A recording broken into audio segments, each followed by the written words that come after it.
¿Cómo están? Buenas tardes, gusto de saludarlos a todos, hermanos, hermanas que estamos aquí y también invitados. Es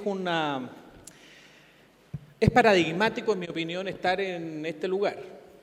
Estar en el Salón de Honor del Congreso Nacional de Valparaíso, Santiago, ya es una cosa recurrente para nosotros, no es ninguna novedad.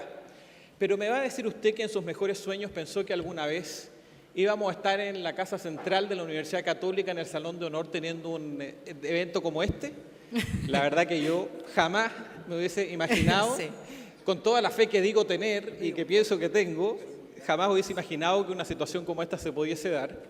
Y por eso me alegro, me gozo, para usar un concepto más bíblico, me gozo. Y como diría unas hermanas que aparecen en la televisión, tengo un gozo grande en mi alma,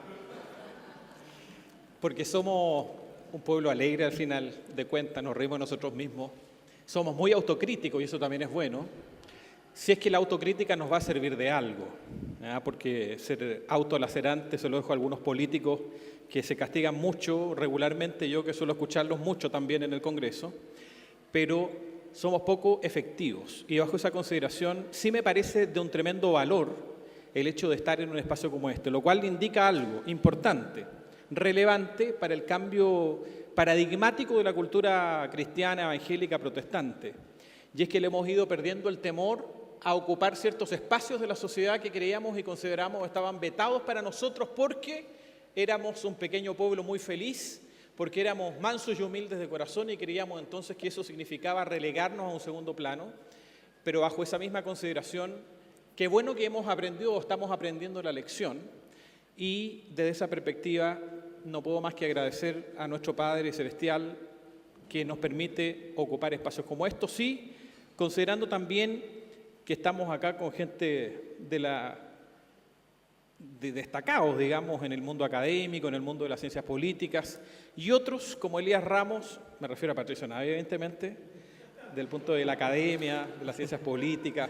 Ustedes no saben cómo Patricio Navia nos hace rabiar a muchos políticos. Yo lo hago rabiar con preguntas en el Congreso, Patricio Navia con sus columnas de opinión, que suelen generar mucho debate, expectación también en el mundo político, y Elías Ramos, que va a hacer historia en Concepción. Así es.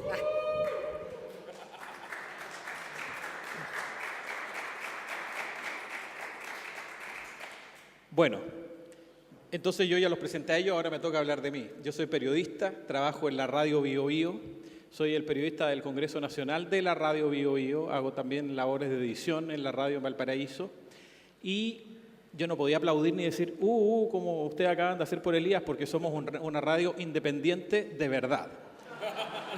Entonces no podía yo ser tan explícito en mi planteamiento, pero ya con lo que hemos dicho creo que hemos sido absolutamente claros en esto. Entonces nos han pedido que en esta etapa de este Congreso de Reforma Chile, el segundo congreso que estamos desarrollando en nuestro país, hablemos un poco de ética, que fue el tema que yo compartí también el año pasado en el congreso que tuvimos en Santiago, y hablábamos, y recuerdo yo, y le quiero traer a colación también, porque si hay un aspecto relevante de la cultura protestante, es que nos desafía las cartas paulinas, el mismo Señor Jesucristo y la historia bíblica desde sus inicios, a que todo lo que hagamos en nuestra vida íntima, familiar, profesional, laboral, etcétera, todo lo hagamos con excelencia porque lo hacemos como para Dios. Ese es uno de los aspectos más sustantivos de la ética protestante que ha sido tan beneficiosa para el desarrollo de la sociedad occidental en particular. Entonces, bajo esa consideración, es que yo les hablaba, o recuerdo lo que escribía un gran pensador de Harvard, donde decía que la gente con excelencia, por lo general, es buena, porque la excelencia va de la mano con buenos valores, con buenos principios, con una buena mirada y el bienestar de la sociedad en general, más allá de que muchos de estos conceptos hayan sido robados y hayan sido desnaturalizados por otras corrientes filosóficas o ideológicas.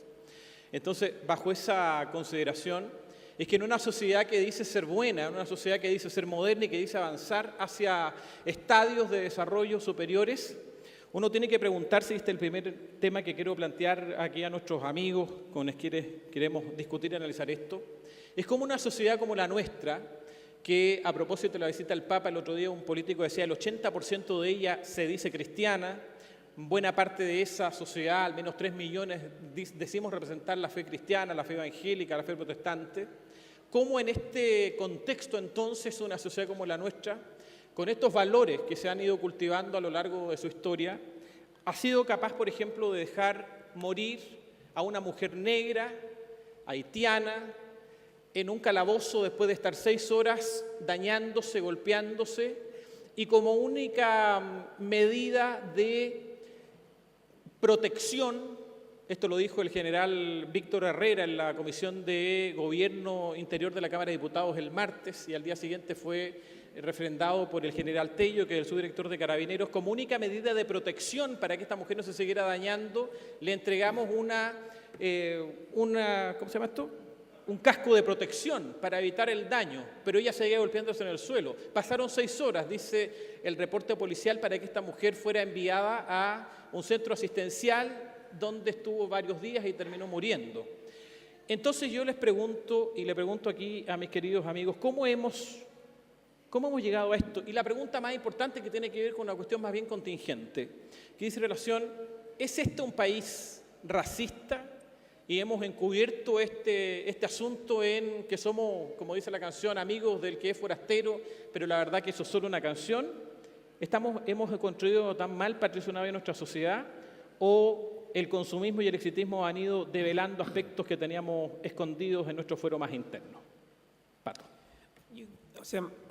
Yo trato de comparar a los países. Me da la impresión de que efectivamente hay racismo y clasismo en muchos países. Chile no es un caso aislado.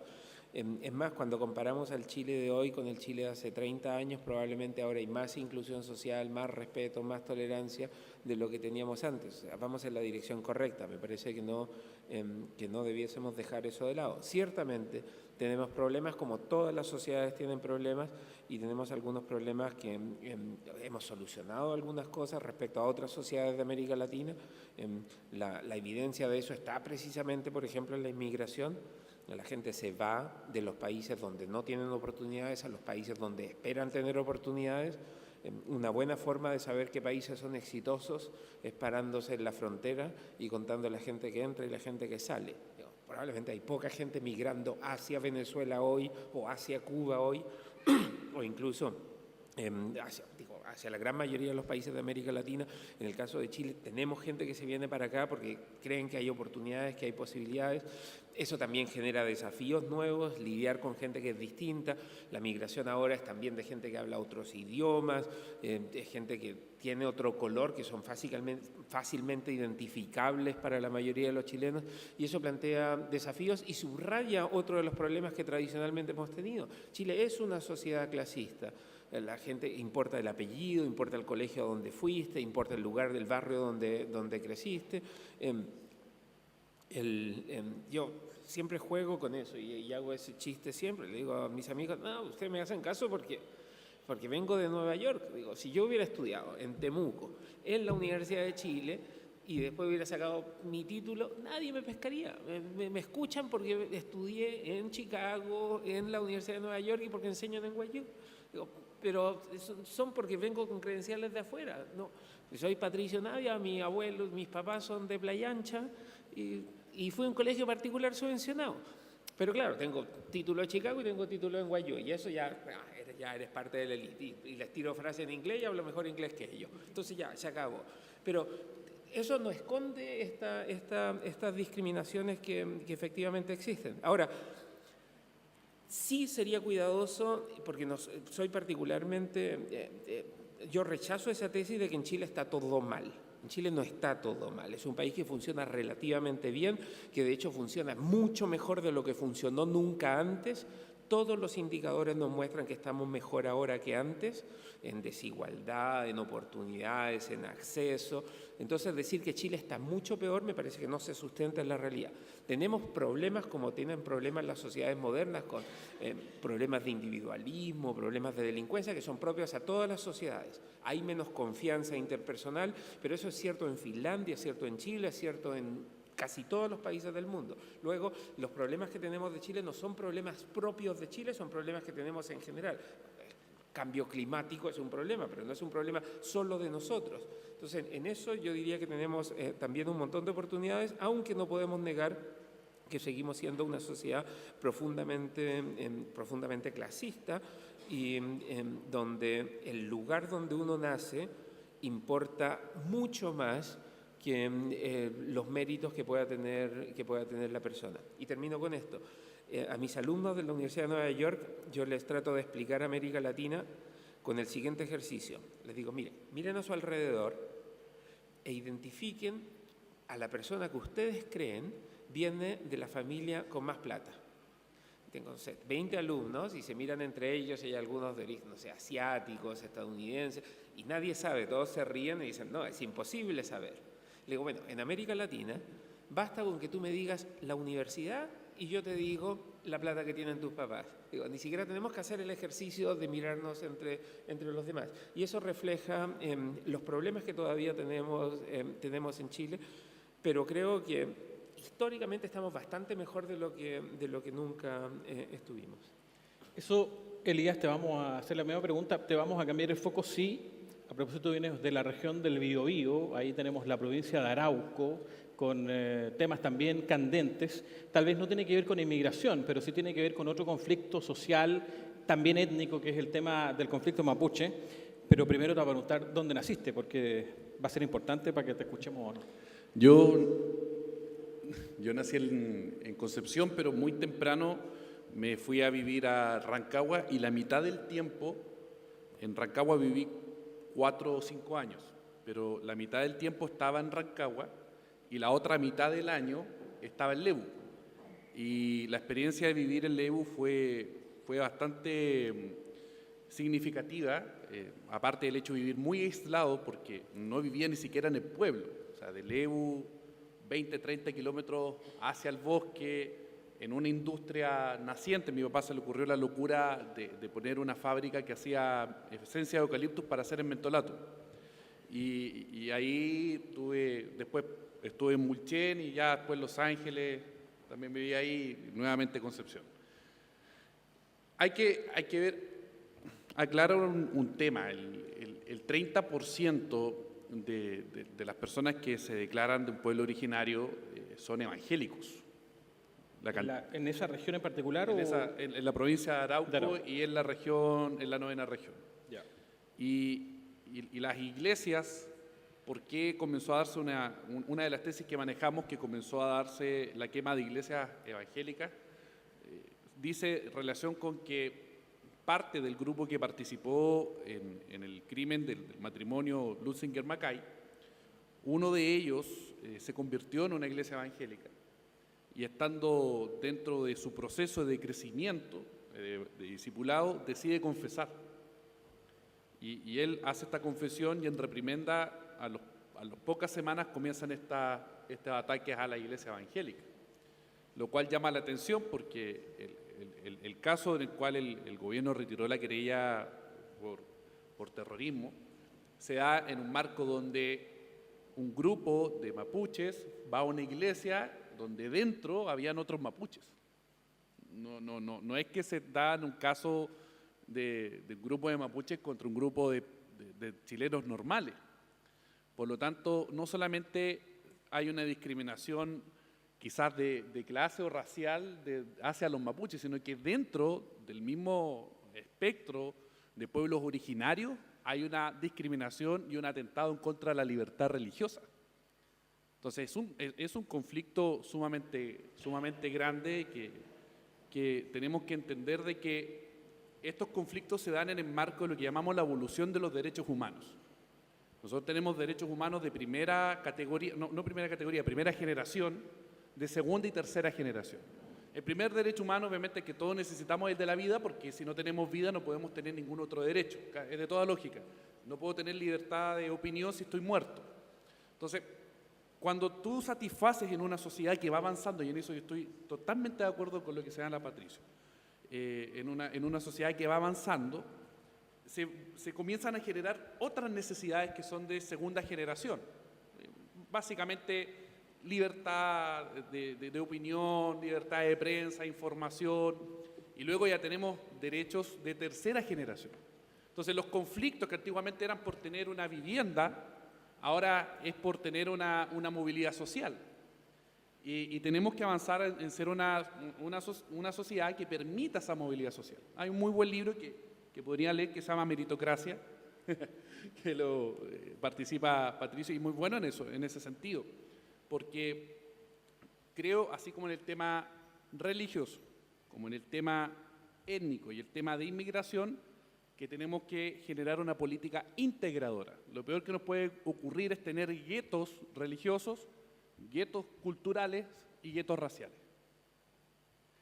Y ese es un desafío, un peligro permanente. Sí, ahora, ¿cómo hacerlo? No tengo idea.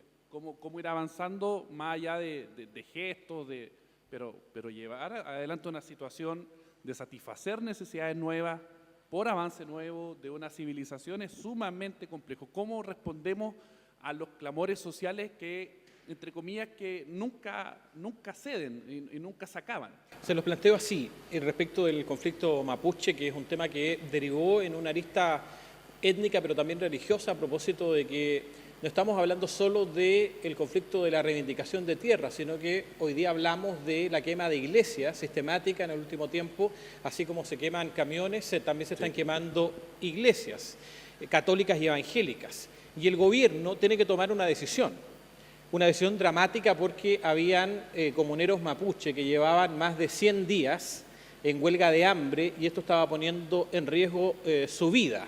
A propósito de los derechos primarios o secundarios, el derecho a la vida como bien superior es algo que hay que proteger permanentemente. El gobierno toma la decisión de recalificar la querella por delitos terroristas y cambiarla por delito de incendios, que también tiene una pena alta, pero no tan alta como la podría tener una querella por delito terrorista. Y pese a que el gobierno toma una decisión política, que es muy cuestionable, y eso les quiero preguntar a ustedes, ¿qué habrían hecho en caso de que tuviesen que haber tomado esa decisión respecto de la justificación del riesgo de la vida sobre la protección de las personas víctimas de esta situación?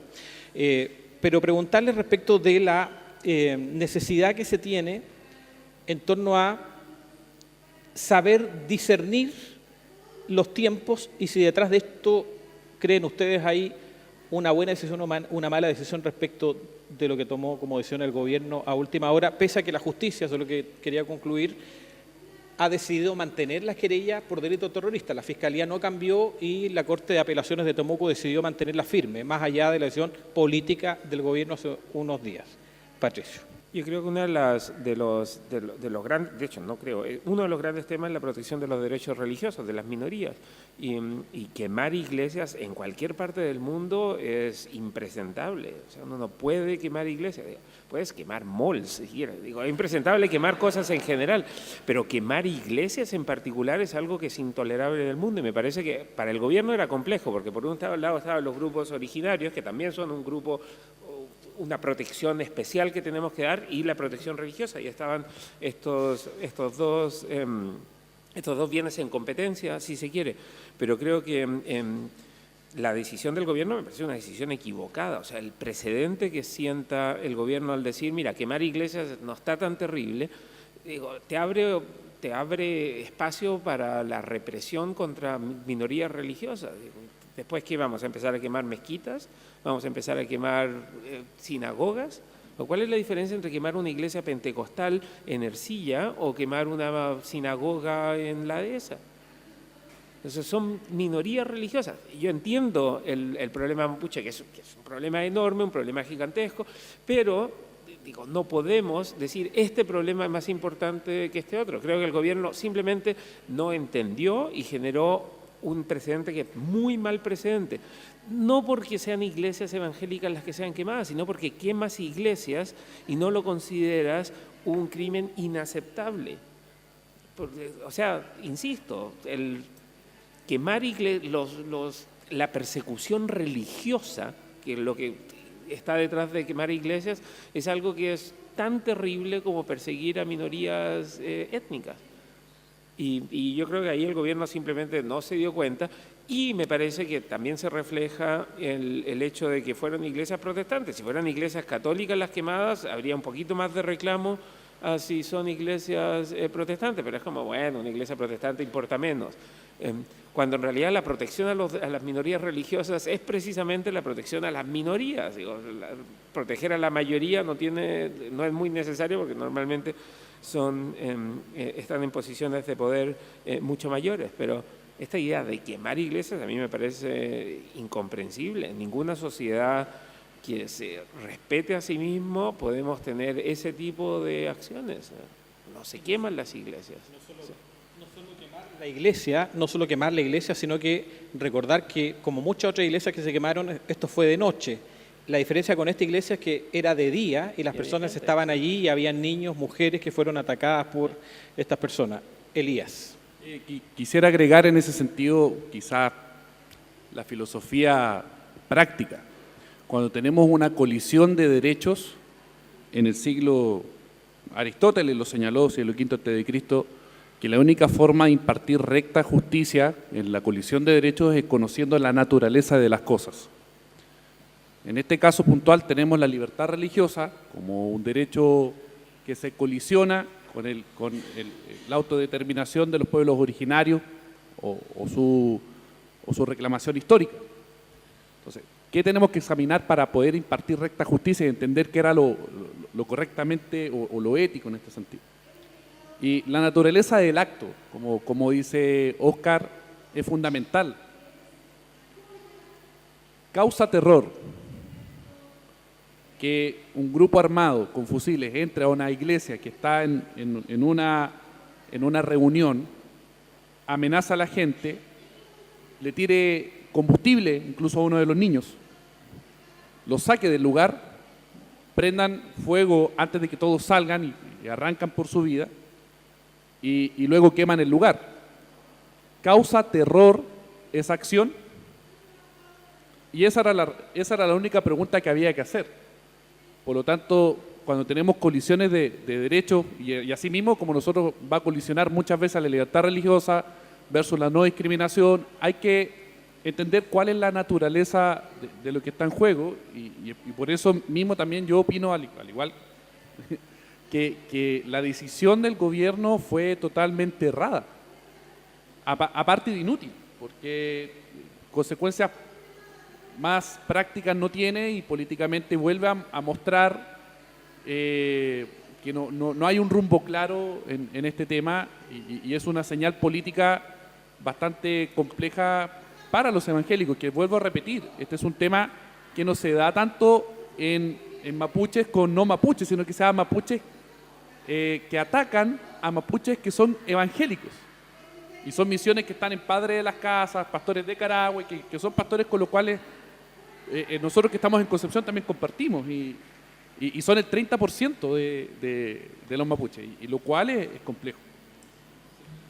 De lo que estamos hablando es de dar cuenta de una sociedad que es desigual, porque claramente el conflicto mapuche no está ya en este gobierno, en el anterior, ni en los últimos 30 años de vida democrática del país, sino que tiene que ver con una cuestión histórica, de cómo se fue construyendo esta sociedad y cómo también se fue encasillando, segmentando, clasificando a las personas de acuerdo a su raza, de acuerdo a su religión, de acuerdo a su condición económica, en fin, y eso es algo que seguramente todos nosotros hemos vivido de alguna u otra manera, y bajo esa consideración no deja de ser menor que pese a esto, pese a este cuestionamiento permanente que existe, la clase política, Patricio, Elías, usted que tiene ganas de ser parte de ella, no logra entender el cuestionamiento profundo que tiene la sociedad respecto de los modos de hacer y de las conductas que en el último tiempo han sido tremendamente criticadas y que se han ido develando a propósito también de los escándalos de financiamiento irregular de la política.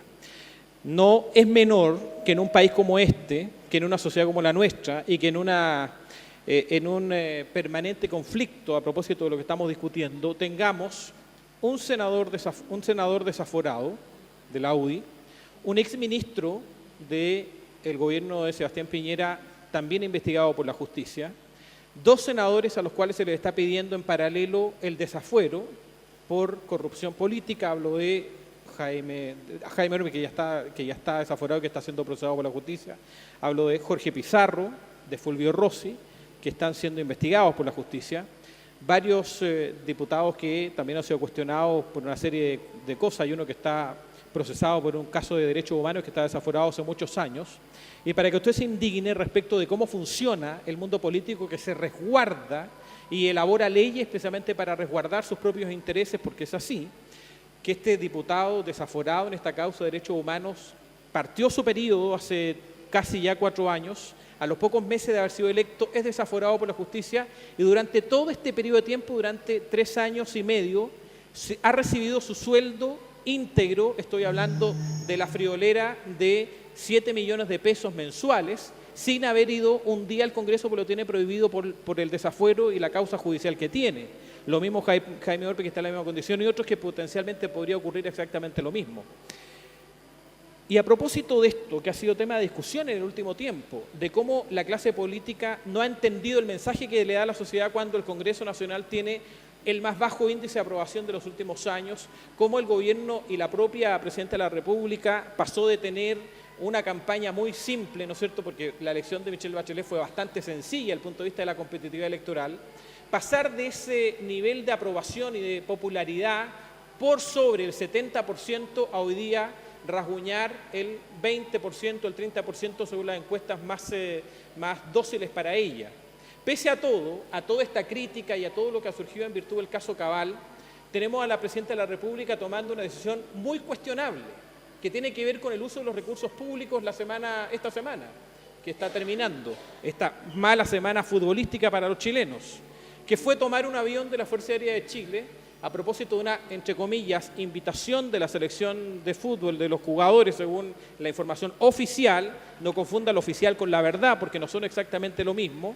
La Presidenta entonces decide tomar el avión de la FACH, uno chico, pequeño, ¿no?, para llegar a Sao Paulo en 3 horas y media, y eso tiene un costo para el fisco de 35 millones de pesos. Si es así, claro, cualquiera podría y querría subirse al avión en esas condiciones.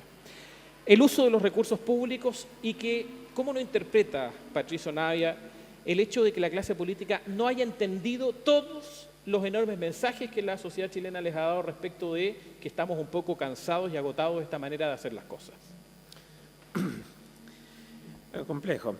Sí quiero subrayar que habiendo nacido en Perú, todavía tengo posibilidades de tener un equipo en el Mundial. Aunque Estados Unidos también quedó fuera, así que el mismo día fue terrible. 2 de mis 3 equipos quedaron fuera. Yo quiero decir un par de cosas que, si bien estoy de acuerdo en general contigo, quiero destacar un par de componentes positivos ahí. Y los componentes positivos es que hoy estamos al tanto de todos estos escándalos de financiamiento porque sabemos que hay financiamiento irregular. O sea, ¿quién financió la campaña del sí y del no el año 88? ¿Quién financió la campaña de Elwin el año 89? ¿Quién financió la campaña de Allende el año 70? O de Alessandri. O sea, ahora estamos con lo que yo denomino el síndrome del día después del examen médico. O sea, ustedes van al examen médico, se hacen su examen de sangre y están igual que el día anterior, pero el día que se hicieron el examen de sangre y les dicen que tienen colesterol alto, que tienen el azúcar muy alta, que están con sobrepeso, que tienen la presión alta, ustedes llegan a la casa y se empiezan a sentir mal y se preocupan y en la noche se despiertan y están preocupados. Me da la impresión de que eso es lo que pasa un poco en Chile. O sea, nos hicimos un examen y nos dimos cuenta que en realidad había un montón de cosas que no estaban funcionando bien. Se transparenció todo el financiamiento de la política, se creó un sistema judicial mucho más independiente, con fiscales que investigan mucho más de lo que pasaba antes y nos damos cuenta que tenemos un montón de problemas. Esto no quiere decir que estemos peor, al contrario, creo que tenemos una oportunidad ahora porque nos dimos cuenta que tenemos un examen de sangre que nos da malas noticias y que podemos corregir. Así que esto de decir ahora los políticos son todos corruptos y hay financiamiento irregular me parece una mala lectura. Creo que la lectura que corresponde es: ahora sabemos un montón de cosas que antes no sabíamos, pero el financiamiento irregular de las campañas existió siempre. ¿Y cómo se financiaron todas las campañas anteriores? Pues se financiaron con platas irregulares y ahora lo sabemos y ahora es mucho más complejo financiar campañas. Así que ahí hay un aspecto positivo. Lo que sí es cierto, y comparto contigo, es esto de que la clase política más bien dice, bueno, pero esto va a pasar, aguantémoslo un rato y al final la gente se va a terminar olvidando. Ahora, ¿por qué dice eso la clase política? Porque miran los datos. Y se dan cuenta que en general en el mundo cuando pasan estas cosas, esta idea del que se vayan todos no es verdad. O sea, en Estados Unidos el 60% de la gente dice no hay que reelegir a los parlamentarios que ahora están en el poder. Y en las elecciones el 90% de los parlamentarios sale reelecto. Entonces la gente dice, no lo voy a hacer, pero bueno, en mi caso, o sea, hay que echarlos a todos, pero en mi caso particular, este diputado lo conozco y es el único que conozco. Además hay 45 candidatos a diputados, así que no sé por cuál de todos votar, y terminan votando por los mismos de siempre o por los mismos apellidos de siempre. O sea, la cantidad de candidatos que son hijos de alcaldes o hijos de parlamentarios es altísima. Entonces la gente está enviando un mensaje, pero no es un mensaje muy claro. La gente dice, estoy molesta con estos políticos y o no van a votar o terminan votando por los mismos que votaron siempre. Entonces los políticos dicen, aguantemos un rato, nos van a criticar un poco, pero igual salgo reelecto y al final sigo cobrando mi sueldo.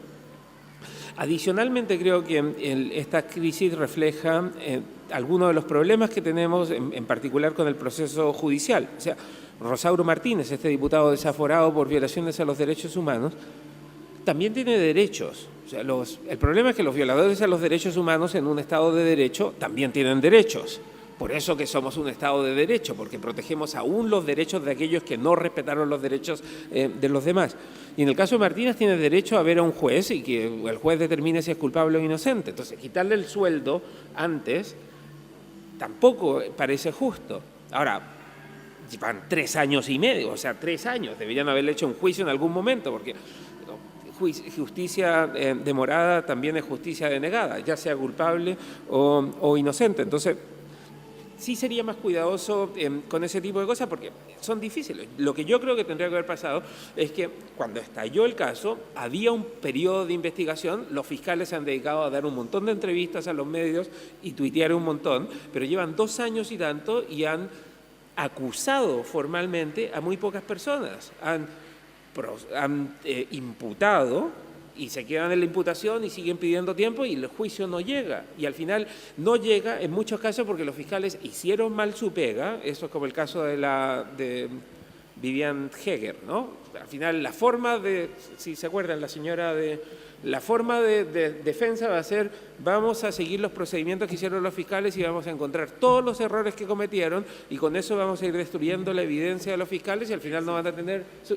O.J. Simpson, ¿sí? If it doesn't fit, you must acquit, ¿no? Le metieron el guante y el guante no entraba y dijeron, bueno, ya, se les acabó la evidencia, no, el guante asesino no le entraba en la mano O.J. Simpson y en el juicio, digo, no le entra el guante, o sea, claramente no pudo haber sido el asesino. El guante se achicó porque lo habían tenido en un lugar con mucha calor. Entonces, creo que hay algunos problemas por ahí, pero efectivamente creo que la gente desconfía de la clase política. Ahora, a mí me parece eso positivo, no me parece negativo. O sea, yo creo que la clase política debiese ser más o menos parecida a lo que ocurre con los líderes religiosos. Cuando la gente cree que son infalibles, estamos todos mal. A mí me gusta mucho más un mundo con líderes religiosos que son falibles. Yo soy hijo de uno, así que conozco bien que cometen errores los padres, aunque también tienen grandes aciertos. Pero prefiero eso a esta idea de que vamos a tener políticos que son perfectos, que no cometen errores. Vivimos en un mundo de gente que comete errores y que tiene intereses personales y que trata de arreglar a los amigos y lo que necesitamos son instituciones que castiguen eso y eviten que ese tipo de cosas ocurran. Y creo que tenemos que avanzar en esa dirección. Creo que la respuesta debiese ser crear ese tipo de instituciones. Y naturalmente los que gozan de granjerías y privilegios no quieren crear ese tipo de instituciones porque pierden alguna de sus granjerías y de sus privilegios. Pero el camino no es aspirar a tener políticos incorruptibles, porque eso no lo vamos a tener. No pasa, digo. Si leyeron la Biblia se van a dar cuenta que incluso los grandes hombres de la Biblia cometían errores que eran brutales. Y lo mismo va a pasar con la clase política. Lo que tenemos que aspirar es tener las instituciones que van a reducir la probabilidad de que ocurran esos errores y van a sancionar esas faltas cuando esas faltas ocurran. Elías, y no solamente hay que plantear nuevas instituciones, también hay que plantear nuevos liderazgos, pese a que, como dice Patricio, la gente va a ir a votar por los mismos de siempre en general, porque esa es la tónica. Tú estás apostando respecto de aquello, tú estás planteando una alternativa.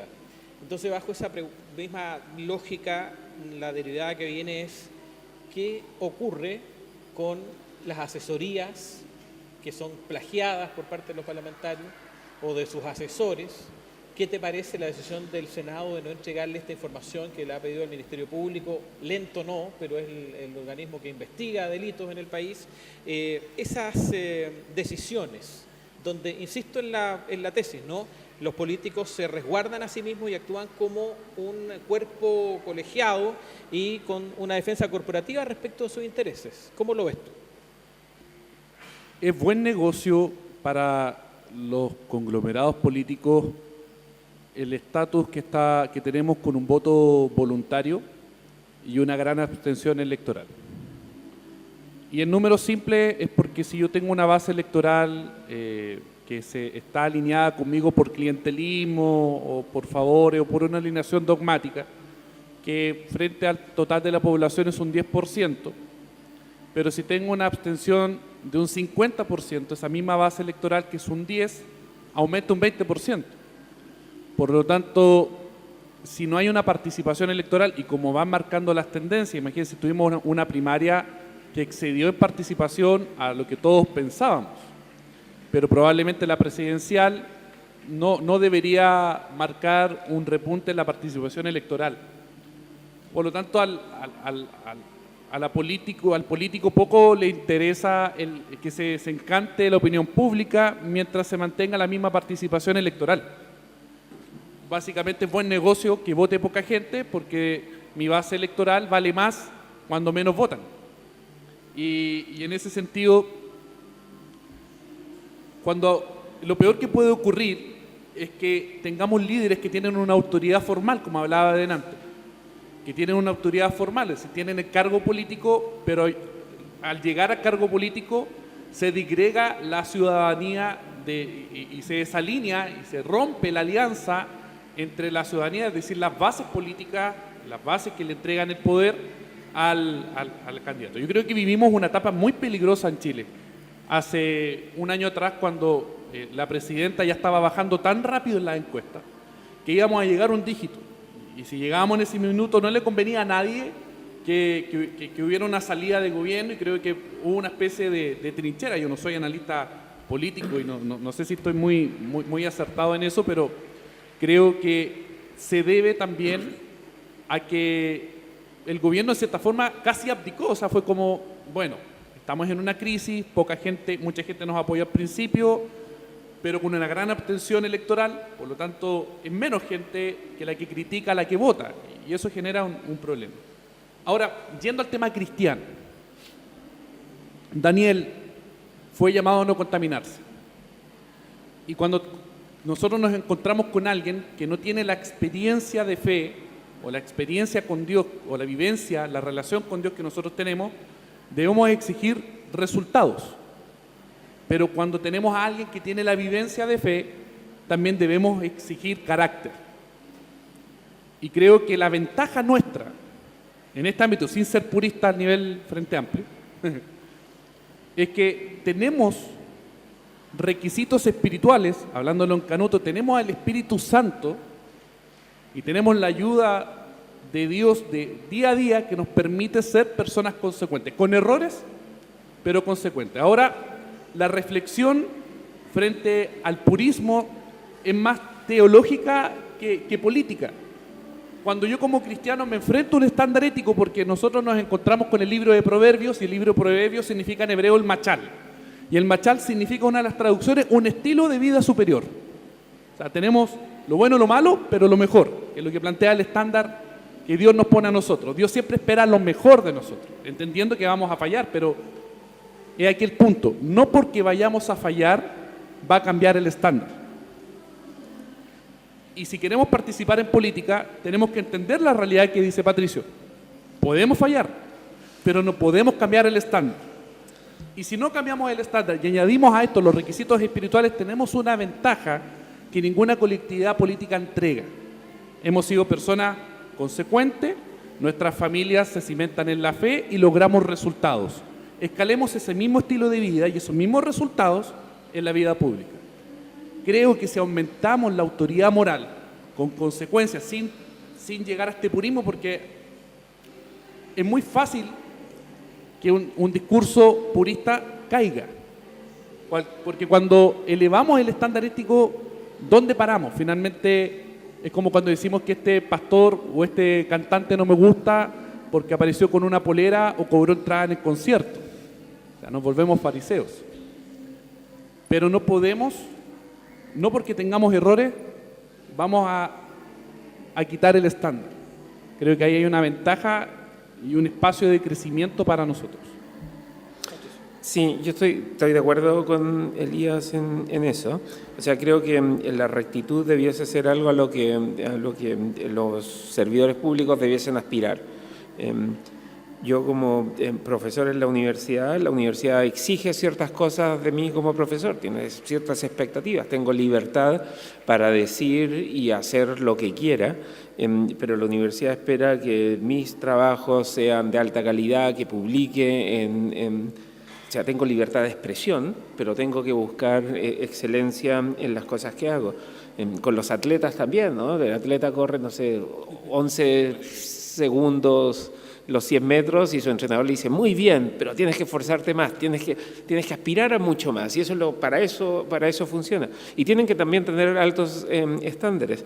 Lo que tú mencionabas me hizo recordar el caso de Arturo Vidal. Pero no por Arturo Vidal, yo creo que a Arturo Vidal le fue muy bien dado el origen que tuvo, o sea, es un ganador. Arturo Vidal podría haber terminado muy mal en la vida, pero logró superarse. Ahora, lo que no me parece es que una presidenta de la República lo reciba después de que choque borracho. O sea, por más Arturo Vidal que sea, por más estrella que sea, la presidenta le dio un pase, le dijo, tú puedes chocar borracho, si total, después al día siguiente te vienes a tomar una foto conmigo.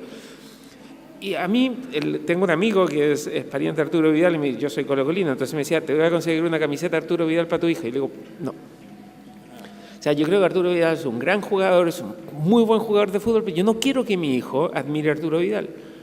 O sea, quiero que lo admire como futbolista, pero no como persona. ¿Por qué? Porque me parece que no son el tipo de modelo, de role model que debiésemos tener para nuestros niños. Y me da la impresión de que ahí uno no necesita ser religioso para decirle a la presidenta de la República, ¿sabe qué? Ahí cometió un error.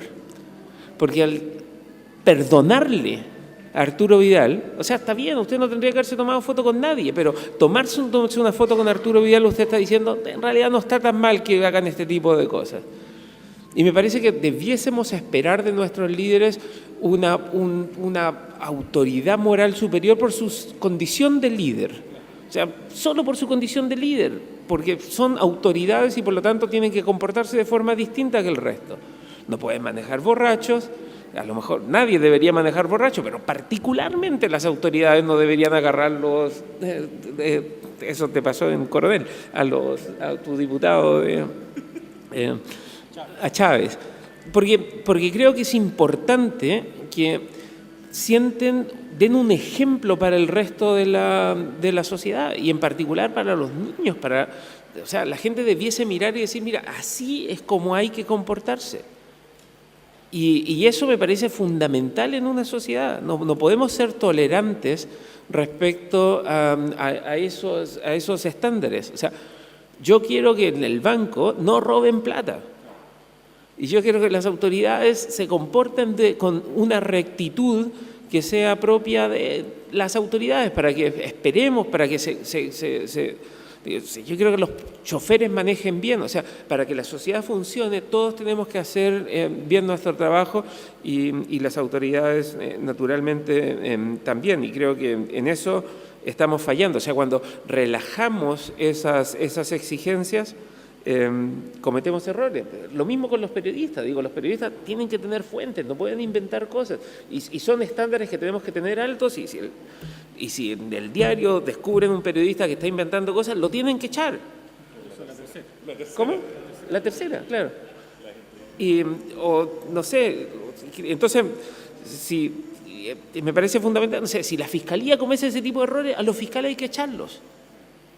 Porque para que la sociedad funcione, todos tienen que hacer bien su pega. O sea, está bien, todos cometemos errores, pero hay ciertas cosas que uno no puede hacer.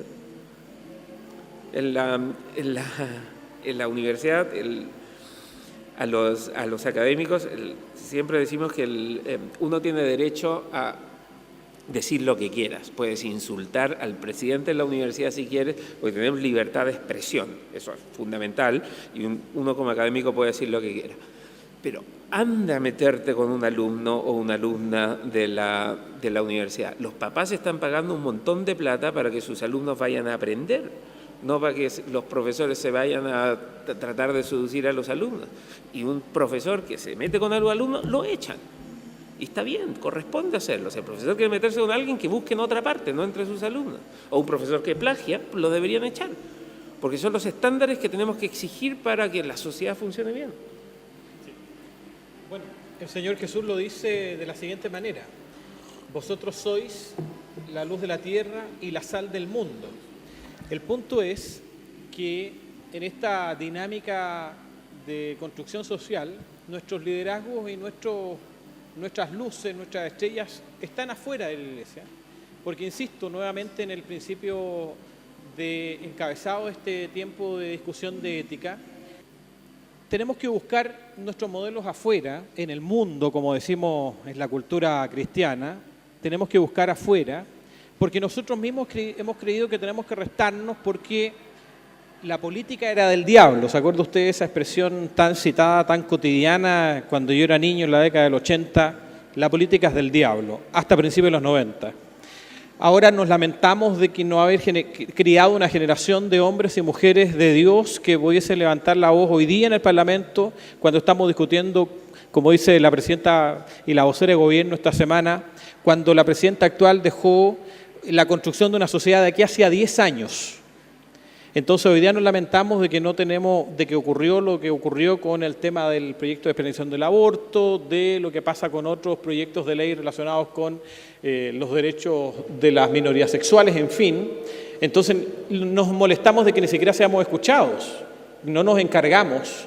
Esto no ocurre de un día para otro, no nos encargamos en una generación completa de levantar hombres o mujeres inspirados por la palabra de Dios para profundizar en estos aspectos en el desarrollo de la sociedad, particularmente en la discusión política y en otras áreas, que decir, donde nos hemos restado históricamente. Pero hoy ocurre el siguiente fenómeno, y con esto quiero invitar ya a la reflexión y al cierre de este espacio, respecto de que hay un candidato en particular que ha levantado la bandera de los valores cristianos y particularmente de darle valor al voto evangélico, y eso, desde mi posición como periodista, es una estrategia política. Es una estrategia política electoral, pero no deja, en mi condición de cristiano también, de parecerme muy inteligente que hoy día un actor político, que no solamente es un actor que levantó una bandera y ser candidato, sino que además logra las firmas necesarias para ser candidato de verdad a la presidencia de la República, insista en levantar estas banderas. Es una estrategia política. Es una estrategia electoral, porque José Antonio Kast no es evangélico, es católico, y de los católicos más duros, de los sectores más conservadores del catolicismo, para que transparentemos las cosas. Entonces quiero preguntar a nuestros invitados panelistas aquí, para que tengamos esta discusión, ¿es válido y cuán válido es? No solamente el hecho de que a mí me guste ese discurso, sino que cuán válido es que los evangélicos hoy día nos convirtamos en una suerte de botín electoral, o si es una estrategia correcta y alguien tenía que hacerlo. Y en definitiva lo que tenemos que hacer es aplaudir que alguien venga a decirnos, ¿saben que ustedes como evangélicos, sus 3 millones de votos tienen un valor súper relevante en la sociedad chilena? Elías Ramos. Una de las decisiones bastante complejas que tuve que tomar yo en Concepción. Tenemos que entender que en Concepción uno va y le predica al chofer de la micro y resulta que el chofer de la micro estudió teología 4 años y está descarriado y está en Egipto y quiere volver al Señor. Entonces uno se encuentra evangélicos en todos lados. Por lo tanto, en el Distrito 20 somos 48 candidatos y al menos 8 se identifican como evangélicos. Y le quiero contar una anécdota. Estaba en estuve en un debate de un grupo de Facebook que se llamaba Hualpén sin censura, y donde eran todos de partido progresista, el tema ecologista era sumamente importante, la mayoría de las preguntas eran Octopus, GNL Talcahuano, era como muy marcado el tema ecologista, y viene un candidato y uno lo ve con su parada de ecologista, venía en un cupo del PRO y todo el tema, y empieza a hablar, y en un minuto se quebranta y empieza a llorar en el debate. Y empieza a hablar de que yo entiendo que este es un llamado del Señor que ha hecho a mi vida y Dios tiene una asignación sobre mí. Yo dije, ¿qué onda acá? Y si se supone que yo soy el evangélico, no él. Entonces, me ha pasado lo mismo con Leonidas Romero, ex alcalde de Coronel, que cuando he ido a debates televisivos, habla más como pastor que yo. Entonces, una decisión que tuve que tomar al principio es, yo soy canuto hasta la médula. Mi abuelo era pastor, mi papá hijo de pastor, por lo tanto descarriado. Después, espero que no se aplique en todos los casos.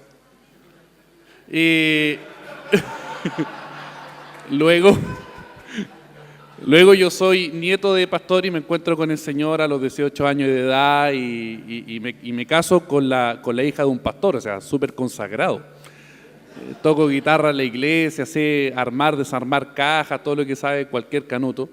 Y en ese sentido, para mí sería súper fácil hablar en evangélico y ocupar iconografía evangélica, poner un pescadito, yo lo dije el otro día, y poner un himno, y identificarme como evangélico. Entonces decidí no hacerlo, lo cual significó un doble desafío. O sea, primero ser independiente, que ya es una locura, y segundo, aparte, no identificarte con el único grupo de base electoral que obviamente te comprende, te entiende y habla lo mismo que tú. ¿Y por qué lo hicimos? Porque entendemos de que sería un error capitalizar electoralmente a la iglesia. ¿Y por qué sería un error? Porque generaría aún más quiebre, generaría que la iglesia deja de hacer lo que tiene que hacer. Y en último lugar, nada nos garantiza que vaya a dar resultado. Y quiero hacer una lectura sumamente personal, no es una lectura de analista, pero yo creo que conozco a la iglesia evangélica, conozco a los evangélicos de mi distrito y los conozco bien. Y difícilmente el evangélico va a votar por alguien que ve que no tiene ninguna alternativa afuera. O sea, si yo me presentaba, hola, soy Elías Ramos, soy evangélico y quiero ser candidato, difícilmente iban a apostar sin tener una prueba antes. Somos gente de fe, pero lamentablemente no tenemos fe en muchas cosas. Y por lo tanto la jugada fue ir hacia afuera, y cuando se viera que había cierto movimiento político y cierta ganancia política, la iglesia se iba a añadir. Esto es como muy parecido al Retorno del Rey, una película del Señor de los Anillos, que están perdiendo y de repente aparece un ejército de fantasmas gigantes y se añaden y ganan. Yo creo que el voto evangélico se va a añadir a alguien que tenga ciertas posibilidades de ganar. Yo creo que ese va a ser el gran movimiento que podría aglutinar una base electoral de cristianos. Pero no creo que la opción sea, y creo que Gastón y el diputado Flores también va a coincidir en esto, de que la iglesia nos nutre de líderes, pero no es donde tenemos que ir a buscar los votos. Y el botín de la iglesia quizás es un botín un poco caprichoso, porque cuesta mucho obtenerlo y quizás no va a ser tan grande. Y lo otro, ¿qué influencia seríamos? O sea, nos llamamos a ser sal y luz, y no podemos esconder esa luz adentro de un templo. Los candidatos buscan votos donde creen poder encontrarlos, y si son colocolinos van a decir yo soy colocolino. Digo, hay uno que llegó a ser presidente cambiándose de equipo. Está bien, es lo que tienen que hacer los políticos, salir a buscar esos votos. Ahora, a los colocolinos les dio un poco lo mismo, y a la gente también le dio lo mismo que fuera converso reciente. Hay historias de la política que a mí me parecen fascinantes. En Estados Unidos, el Gerald Ford, cuando fue candidato cuando fue candidato presidencial, ya como presidente el año 76, para tratar de acercarse al creciente voto latino en California, le dieron un tamal, que son como las humitas, y Ford, diciendo, no, yo siempre como comida latina, agarró el tamal y se lo comió con cáscara. Y, claro, al final, digo, la gente se rió de él porque si hubiera comido antes, hubiera sabido cómo comerlo. Y hace poco, en la elección del 2016, a Donald Trump le pasaron una Biblia para que la leyera. Y creo que era Primera de Tesalonicenses que tenía que leer. Entonces lo ve y dice 1 Tesalonicenses, y la gente, o sea, la primera vez que lo lee, no conoce la Biblia, debería saber que se dice Primera de Tesalonicenses. Y no le terminó haciendo tanto daño porque al final igual la mayoría de los evangélicos votaron por Trump. Pero los políticos van donde creen que hay votos y van a tratar de... Digo, Lavín en su momento, no sé si se acuerdan, se disfrazó de altiplánico y los políticos hacen ese tipo de cosas todo el tiempo. Digo, Bachelet se puso delantal, que no lo usaba nunca, pero se compró el delantal para poder ser candidata presidencial. Entonces, lo que está haciendo Kast responde a lo que en general debiesen hacer y normalmente hacen los políticos. A mí no me parece anormal, creo que debió haber ocurrido antes y que si no lo hicieron los políticos antes estaban perdiendo una oportunidad. Ahora, sí creo que el voto evangélico se distribuye de forma bastante más heterogénea, por lo tanto es más difícil que un solo candidato atraiga toda la votación. En general, la defensa de la familia, la oposición a estas cuestiones demasiado liberales o libertinas es algo que los evangélicos en general quieren, pero también quieren mejores pensiones, mejores servicios de salud, mejor educación, y por ahí entonces hay valores diferentes. Pero a mí me parece una buena noticia que los políticos se den cuenta de que existen. O sea, en Estados Unidos los latinos ahora constituimos el 20% de la población, aunque solamente el 10% del electorado, porque muchos latinos son muy chicos todavía para votar, otros no se han hecho ciudadanos y otros son ilegales, entonces no van a poder votar. Pero crecientemente en muchos lugares los políticos tratan, todos los candidatos dan mensajes en español, con su español súper mal hablado algunos, pero todos tienen que dar un mensaje en español y tienen que ir a entrevistarse con Don Francisco y hacer el tour de decir, los reconozco como válidos y como legítimos. Y a mí me parece que eso es importante y es necesario, porque cuando al político le llegue el proyecto de ley o tenga que tomar una decisión sobre el matrimonio igualitario, no va a escuchar solo a la Fundación Iguales y a Luis Larraín, también va a acordarse de que hay un montón de otra gente que dice, el matrimonio, según la Biblia, es entre un hombre y una mujer, y yo no quiero que sea un matrimonio igualitario. Pueden tener un acuerdo de vida en pareja, pero no matrimonio igualitario. Y el político va a tener que tomar una decisión y decir, ok, ¿me voy con lo de iguales o me voy con el mundo evangélico? Los políticos en general tienen más intereses que principios, o sea, están dispuestos a cambiar un poco sus principios para poder ganar una elección. Pero ahí es clave la voz de la gente y que la gente haga sentir su voz. O sea, si los de iguales te están todo el tiempo diciendo igualdad de derecho, entonces también corresponde que otros digan, no, matrimonio entre un hombre y una mujer. Y defender esos principios me parece perfectamente legítimo. Hace un par de meses conversaba con un político que entonces estaba pensando ser candidato presidencial con una posición muy conservadora. Entonces le decía, bueno, ¿qué pasa si tú llegas a ser presidente? ¿Vas a intentar echar para atrás la ley de aborto? Y me decía, ¿pero eso conviene o no conviene? Le digo, no. En esto tienes que decir lo que tú creas. Porque además, electoralmente, la gente valora mucho más a los políticos que dicen algo, aunque sea impopular, porque lo creen, que a los políticos que andan tratando de decirle a toda la gente lo que la gente quiere escuchar. La gente se da cuenta de eso. Entonces, la gente termina votando al final igual por personas que le dicen la verdad, aunque esa verdad les duela, aunque esa verdad no sea la verdad con la que ellos comparten. Entonces yo creo que esto de decir yo soy evangélico o quiero el voto evangélico funciona mal cuando lo estás haciendo para tratar de caerle bien a la gente. Pero si tú te paras ante un tipo opus, ultracatólico, y le dices, mira, yo soy evangélico y estas son mis creencias, y yo sé que tenemos creencias distintas, esa persona puede no votar por ti, pero te va a respetar. Bien, quiero abrir espacio para preguntas.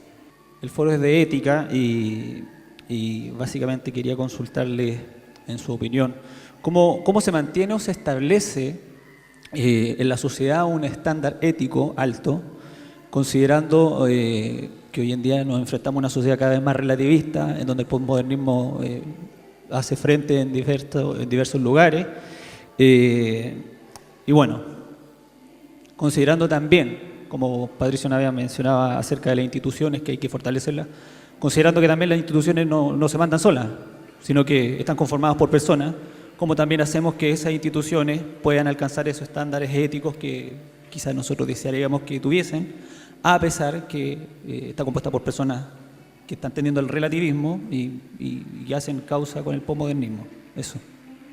Históricamente se han enfrentado dos grandes corrientes filosóficas. Una tiene que ver con el utilitarismo, es decir, maximizar los recursos en lo que está bueno o está malo, y otra gran posición es el imperativo categórico: esto es bueno porque es bueno o esto es malo porque es malo, y ahí viene Dios me lo dijo, o por un contrato social, o etcétera, etcétera. Yo creo que las dos corrientes, y ¿por qué hago la mención? En la empresa privada son muy pocas las personas que logran generar una conducta corrupta sostenida en el tiempo.